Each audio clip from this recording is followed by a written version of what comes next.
70 años hemos acompañado a los colombianos y nos preparamos para una nueva época. Radio Nacional, 70 años en conexión con Colombia. Extra atención, una manifestación de más de 200.000 personas marcha en estos momentos por las calles de Bogotá al frente del caudillo Jorge Eliezer Gaitán. La Radio Nacional cumple 70 años de vida, 70 años siendo un testigo de excepción de la historia del país. Nació en 1940 cuando un grupo de soñadores, entre los que estaban el poeta León de Greiff y el maestro Guillermo Abadía Morales, se dieron a la tarea de construir un medio que divulgara la cultura en toda la geografía del país. Pues está en las palabras del presidente Eduardo Santos y en todo el desarrollo de la primera época de la radio, la cultura, hacer accesible la cultura a todos los oyentes. Pero la Radio Nacional también ha registrado hechos históricos como el Bogotazo. Los estudios de la emisora fueron asaltados y ocupados por los líderes de la revuelta que se desató luego de la muerte de Jorge Eliezer Gaitán el 9 de abril de 1948. 4 balazos por la espalda le dio el policía conservador mandado por el gobierno conservador y asesinó a la 1:30 al salir de su oficina el doctor Jorge Eliezer Gaitán.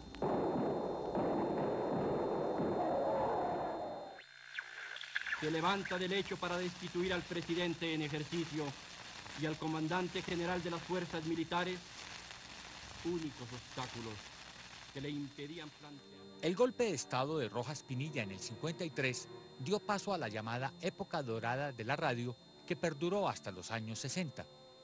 Época que estuvo enmarcada por importantes escenas de la historia que la radio acompañó. La visita del presidente norteamericano John F. Kennedy o la expansión de las guerrillas de izquierda por la selva de Colombia.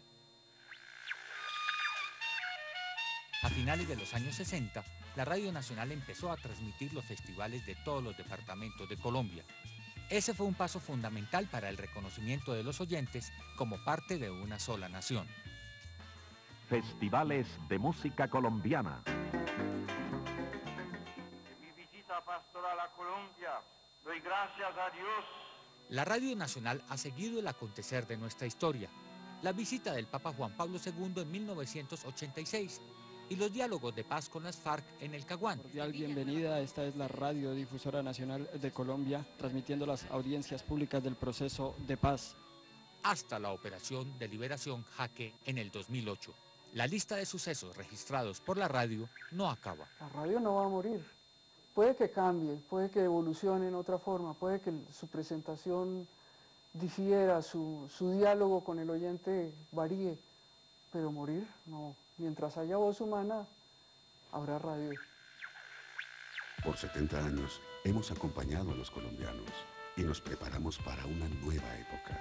Radio Nacional, 70 años en conexión con Colombia. Bueno, ya vimos algunos acontecimientos históricos que han sido registrados por la Radio Nacional. No sé, Jimmy, si tú hayas vivido algún otro acontecimiento o hayas vivido uno de estos acontecimientos a través de la radio. Sí, la verdad es que sí, como le comentaba Beatriz, el encuentro de los no alineados, teníamos la Radio Nacional hoy, teníamos privilegio en todo sitio para entrar a todas partes.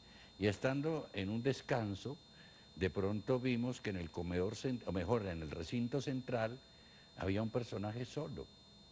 Y nos preguntamos con Rubén Darío Acero y con quienes estábamos, ¿ese no es Fidel Castro? Claro. Porque ¿Solo? Él solo. No puede ser. Entonces me bajé rápido, como teníamos acceso a todas partes, y entré a entrevistarlo. Cuando le dije, comandante, buenas tardes, escasamente me miró. No puede ser. ¿Y qué quiere? Le dije, no, hacerle una entrevista. Dijo, no, yo no puedo dar entrevistas. Le dije, pero, y él no estaba de uniforme, del verde oliva que siempre utilizaba, no, sino estaba de particular con su guayabera blanca. ¿Y qué dijiste tú ante esa respuesta de Fidel Castro? Y yo le pregunté, perdón, comandante, ¿y usted está cambiando ahora de look y ya no está con su verde oliva? Es un cambio y se me puso bravísimo. Hágame el favor y se sale. No puede ser. Entonces yo cuando salí le pregunté a la persona, bueno, ¿y por qué está solo? Me dijo, porque él no almuerza con nadie, aquí le traen su comida y es comida que viene desde Cuba.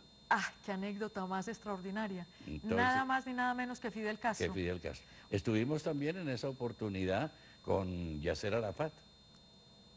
con él, entrevistándolo, y con muchos de esos personajes que estuvieron en ese encuentro de los no alineados. Bueno, por ejemplo, Sukarno, el presidente Sukarno, Indonesia. estando yo precisamente en el baño de hombres, de pronto me vi rodeado de una serie de personas, y claro, me sentí un miedo tremendo, dije, ¿qué me pasó? No, y me dijeron, tranquilo, tranquilo, espera un momentico, que es el presidente Sukarno que necesita usar el baño. Yo me quedé quieto. Y cuando salió, me dijeron, disculpe la molestia, pero él tiene problemas de riñones y debe estar yendo al baño cada rato. Ay, Jimmy, qué anécdotas más maravillosas. Bueno, Sandro, ¿algún hecho de la historia que tú hayas seguido a través de la Radio Nacional? ¿Qué recuerdo puedas tener por ahí que nos puedas compartir? Pues yo más que encontrarme con los vivos me he encontrado con los muertos en la radio. Y una de las cosas que más me impactó es descubrir la fonoteca de la Radiodifusora Nacional, porque era encontrarme los programas que de niño había oído en Cali, los radioteatros en particular, o los programas de Otto de Grave, o los programas de música clásica en general, encontrarme ahí todo este templo de la memoria que era la radiodifusora. A mí me fascinaba cuando trabajaba allá inventarme programas solo en función de los discos que había ahí o de las cintas que había ahí, que tengo entendido que eso ahora está recuperándose, todo ese material, pero para mí era impresionante saber que, por ejemplo, volviendo al tema de mi tío, encontrarme los programas, las adaptaciones que hizo Bernardo de los grandes clásicos que son pues ya míticos en la memoria de las personas que se formaron a través de la Radiodifusora Nacional, de los programas de adaptaciones de Shakespeare, de Oscar Wilde, de grandes dramaturgos del teatro norteamericano, Sí, de la primera mitad del siglo XX. Una época de oro, verdaderamente de oro de la Radio encontrarme Nacional. eso y saber que todavía existía, para mí era una cosa muy importante, ¿no? Y el hecho de que trabajara en una emisora que estaba programando nuevas músicas, me dio pie también porque una de las cosas importantísimas que, por lo menos en el periodo en que yo estuve, era que podíamos hacer programas de una manera muy libre, que teníamos la posibilidad de proponer cosas y de proponer programas sobre la música en el teatro, la música en el cine, de hacer periodismo cultural sobre lo que estaba sucediendo en la actualidad. Un espacio verdaderamente creativo. Muy creativo, y yo creo que la memoria que yo tengo con la gente en la calle, la gente se acuerda más de mí como realizador de radio que como director de teatro, como escritor. Yo vivo muy agradecido con el mundo de la radio y todo lo que pude hacer ahí. No, qué experiencia más maravillosa. Y a ver, Álvaro, ¿algún recuerdo de hechos históricos que tú hayas seguido a través de la Radio Nacional? Yo creo que el hecho histórico más importante para mí que le debo a la Radio Nacional de Colombia fue conocer la música colombiana, porque también me encerraba en la fonoteca y conocí la música andina, conocí la música del Caribe, pero en particular dos descubrimientos, la música de los llanos orientales y la música del Pacífico. Creo que ese fue mi gran hecho histórico porque pues, yo tengo una formación un poco más hacia el rock en algún momento, hacia la electrónica, pero yo le debo a la Radio Nacional el que esté enamorado de la música del Pacífico colombiano. Ese es mi hecho histórico particularmente.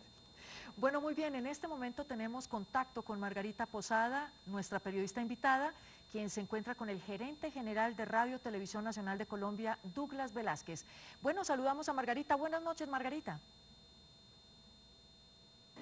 Pues Beatriz, le cuento que estoy acá en el Centro de Emisión Digital y me encuentro con el gerente de RTBC, el doctor Douglas Velázquez Jacome. Doctor, ¿cómo está usted hoy? Bien, gracias. Felicitaciones por esos 70 años de Radio Nacional. Muchas gracias por lo que me corresponde. Cuénteme en qué estado están las cosas y para dónde va la Radio Nacional de Colombia. La Radio Nacional de Colombia tiene grandes proyectos al futuro corto. En primer lugar, vamos a construir una red y a mejorar la red nacional actual, que tiene una cobertura del 77%. En julio estaremos en el 90% de la población, llegando a zonas de frontera y zonas interconectadas, alejadas, en el Guainía, en Putumayo, en Leticia. Vamos a convertirnos en la red de radio más importante del país y una de las más importantes de Latinoamérica. Y cuénteme, ¿qué papel juega Radiónica en todo este proceso? Radiónica es como la hija de Radio Nacional.